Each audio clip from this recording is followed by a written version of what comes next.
مغلیہ سلطنت کے عروج کی داستان بہت دلچسپ ہے۔ یہ سلطنت 1526 سے 1857 تک قائم رہی۔ جنوبی ایشیا میں عظیم ترین امپائر میں سے ایک بن گئی۔ اس کی بنیاد بابر نے رکھی جب وہ افغانستان سے بھارت کی سمت میں چڑھائی کر کے ہندوستان میں داخل ہوا۔ بابر کے بعد اس کے بیٹے ہمایوں نے مغلیہ سلطنت کو مضبوط بنایا اور دوران حکومت اسلامی ثقافت کو فروغ دیا۔ ان کے بعد ان کے نواسے اکبر نے حکومت منتقل کی اور وہ بہت طاقتور شخصیت تھے۔ اکبر نے اپنی حکومت کو بہترین طور پر تنظیم دی اور سیاسی اور فرہنگی طور پر مغلیہ سلطنت کو مزید قوت بخشی۔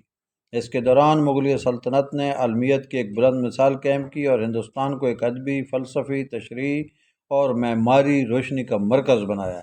اکبر کے بعد سلطنت جہانگیر، شاہ جہاں اور اورنگزیب کے دوران بھی ترقی کرتی رہی۔ ان کی حکومت میں مغلیہ سلطنت نے عظیم ترقیاں کیں اور عدل و انصاف کو فروغ دیا۔ اس دوران مغلیہ سلطنت کے تحت اقتصادی تعمیر، علم و فن کی ترویج اور شاعری، تصویر و سفن گرائی کی نئی روایات پیدا ہوئی۔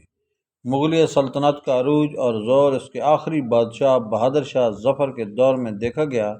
البتہ 1857 میں ہندوستان کے خلاف انقلابی تناؤ کے بعد برطانوی راج کی تشکیل ہوئی اور مغلیہ سلطنت کا خاتمہ ہوا۔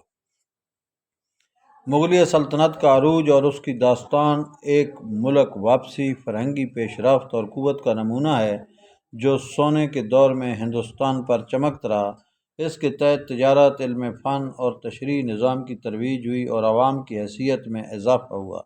مغلیہ سلطنت کی داستان ہندوستان کی تاریخ میں ایک اہم باب ہے۔ دوستو، ویڈیو پسند آئی تو لائک اور سبسکرائب ضرور کریں۔ شکریہ۔